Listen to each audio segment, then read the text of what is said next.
Hi అండి, good evening. మీ జోని మళ్ళీ వచ్చేసాను. ఇప్పుడే స్కూల్ నుంచి వచ్చానండి. సరే బాబు వస్తాడు కదా, ఏదైనా స్నాక్స్ చేద్దాం అనుకుంటున్నాను. మా వాడికి సున్నుండలు అంటే చాలా ఇష్టం, అందుకే చేద్దాం అనుకుంటున్నాను. ఇవి మినుములండి. తర్వాత ఈ సున్నుండల్లోకి బెల్లం వేసి చేసుకుంటే బాగా హెల్దీ, కాకపోతే వాడంత ఇష్టపడడు, అందుకే నేను షుగర్ వేసుకుంటున్నాను. నెక్స్ట్ గీ. ఈ గీ సరిపోదు, ఇంకా గీ పడుతుంది. ఓకేనా. ఫస్ట్ ఏం చేయాలంటే ప్రాసెస్, నేను ప్యాన్ పెట్టేసుకున్నానండి. పెట్టేసుకొని స్టవ్ ఆన్ చేసేసుకున్నాను. ఇప్పుడు వీటిని లో ఫ్లేమ్లో కొంచెం కొంచెం వేసుకొని వేయించుకోవాలి. కొంచెం కొంచెం. మనకి ఈ సున్నుండల ఫ్లేవరు ఎక్కడ బాగుంటుంది అంటే మనము నీట్గా వేపుకోవడంలోనే ఉంటుంది. లో ఫ్లేమ్ పెట్టుకొని మీడియం ఫ్లేమ్ నీట్గా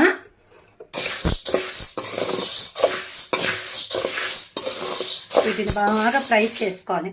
ఓకే, ఇవన్నీ బ్లాక్ కలర్లో ఉన్నాయి కదా, ఫ్రై ఎలా అవుతాయి అనే డౌట్ ఉండొచ్చు. ఆల్మోస్ట్ మీ అందరికి తెలుసు ఈ రెసిపీ, కాకపోతే నా స్టైల్లో ఎలా ఉంటుందో చూడండి. మనందరికీ తెలుసు ఇది వేగాయా లేదని తెలుసుకోవడం ఎట్లా అంటే, దాన్ని మనం పంట కింద వేసుకొని కొరికినప్పుడు పట్ అనే సౌండ్ వస్తుంది అనమాట. తర్వాత వేగిన ఫ్లేవర్ కూడా వస్తుంది. ఆ విధంగా మనము చూసుకోవచ్చండి.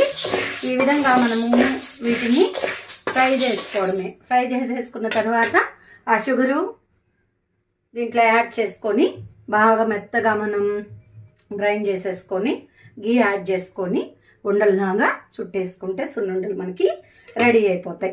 ఇట్లా మనము కొంచెం ఓపిక ఉండాలి ఇవి చేసుకోవాలంటే. ఓపికగా లో ఫ్లేమ్లో వీటిని వేపాలి. ఇవి ఎంత ఓపికగా వేపుతామో అంత కమ్మగా ఉంటుంది. చూడండి ఫ్రెండ్స్, ఈ విధంగా మనము బాగా ఫ్రై చేసుకోవాలి. కొంచెం కలర్ చేంజ్ అయినట్టు అనిపిస్తుంది నాకు, వేగిన స్మెల్ కూడా వస్తుంది. మనం సున్నుండలు చేసుకోవడంలో అసలు ప్రధాన ముఖ్యమైన విషయం ఏంటి అంటే ఈ మినుములు మనము నీట్గా వేపుకోవడమే. ఈ మినుములు బాగా వేపుకుంటే ఆ సున్నుండ కూడా చాలా టేస్టీగా ఉంటుందండి. ఎవరికి సున్నుండలు ఇష్టమో కామెంట్ చేయండి. మా అబ్బాయికి అయితే చాలా ఇష్టం. మా అమ్మ ఎక్కువ చిన్నప్పుడు ఇవే మాకు చేసి పెట్టేదండి. ఇది హెల్త్కి కూడా చాలా మంచిది, మంచి బలం. గర్ల్స్ తింటే ఇంకా బాగా బలం ఉంటుంది. ఓకేనా ఫ్రెండ్స్, ఇంకా తీసేస్తున్నాను నేను. ఇంకొక ట్రిప్ ఉంది, ఇంకొక హాఫ్ ఉంది. ఇది 1 kg తీసుకున్నానండి నేను.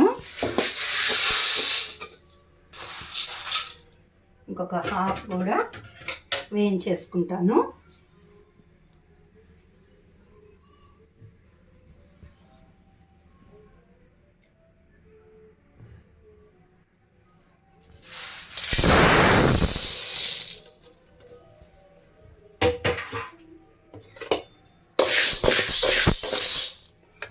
ఓకేనా అండి, వేయించేసి మీకు చూపిస్తాను.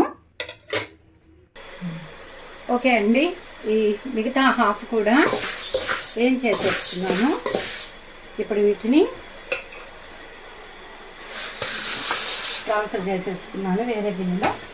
స్టవ్ ఆపేసానండి.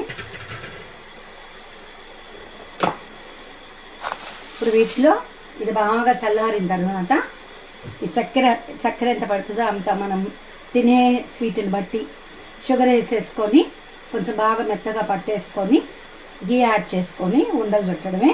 అది చూపిస్తానండి మీకు. ఓకే అండి, ఇట్లా దీన్ని బాగా మెత్తగా గ్రైండ్ చేసుకున్నాం.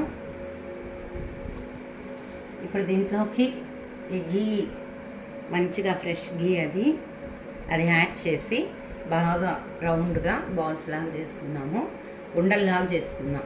ఇంకంతేనండి, సున్నుండలు చేసి మీకు చూపిస్తాను ఒకటి.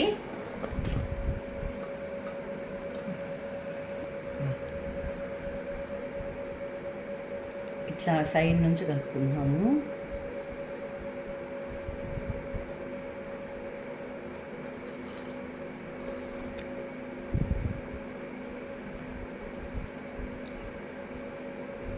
ఓకే అండి, ఇట్లా నెయ్యి వేసుకొని మనం మెల్లగా చిన్న ఉండలు, కొందరు బాగా పెద్దవి చేసేసుకుంటారు.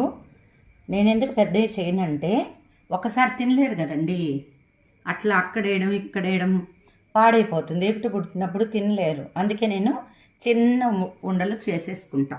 అట్లా అటు బయట వచ్చి ఒక్కొక్కటి తినేసిన హ్యాపీగా ఉంటుంది అనమాట, వేస్ట్ అవ్వకుండా ఉంటాయి, ఇరిగిపోకుండా ఉంటాయి. అందుకే నేను చిన్న ముద్దలు, చిన్న ఉండలు ఇలా చుట్టేసుకోవడం. ఇంకా మనం కానీ రౌండ్ షేప్గా చేయాలి. నాకైతే కొంచెం షేప్ అవుట్ అయ్యింది, బాగా రౌండ్గా వస్తాయి. ఇంకన్నీ నేను చేసేసి మీకు చూపిస్తానండి, ఓకేనా? చుట్టుకోవడమే ఈజీయే ఈ సున్నుండలు చేసుకోవడం. కాకపోతే కొంచెం డిఫికల్ట్ ఫేజ్ ఏంటంటే బాగా ఈ పప్పుని బాగా మనం వేయించుకోవాలి. సన్న మంట మీద పెట్టుకొని మీడియం ఫ్లేమ్ మీద మంచిగా సువాసన, వేగిన వాసన వచ్చినంత వరకు ఓపిక్గా వేయించుకోవాలి. హై ఫ్లేమ్ పెట్టామనుకోండి మాడిపోతుంది, లేదు సరిగా వేపకపోతే పచ్చి వాసన వస్తుంది అనమాట, బాగుండవు. కొంచెం వేయించుకోవడమే ఇబ్బంది, తర్వాత హ్యాపీగా ఇట్లా కూర్చొని మనం చేసేసుకోవడమే. ఇట్లా ఇవి ఎన్ని రోజులైనా స్టోర్ ఉంటాయండి, మనమే వాటర్ కలపట్లేదు కదా. కాకపోతే వీటికి ప్యూర్ గీ అవసరం, బాగుండాలి, నెయ్యి ఎక్కువ వేసుకోవాలి, బాగుండాలి, గీ ఎక్కువ ఉండాలి. నేను అప్పుడప్పుడు ఇవి ఫ్రీక్వెంట్గా చేస్తుంటానండి. ఏంది రజది క్విక్ అయిన కూడా అన్నట్లు. చూడండి, మొత్తం కూడా సున్నుండలు ఇలా చేసేసానండి. 1 కేజీ తీసుకున్నాను మినుములు, దాదాపు ఒక 1/2 కేజీ షుగర్ పట్టింది, 1/2 కేజీ గీ పట్టిందండి. మొత్తం తిన్నయ్యాయి. ఓకేనా? బాగున్నాయా ఫ్రెండ్స్? బాగుంటే like, share, subscribe. Bye friends, thank you so much. Bye students.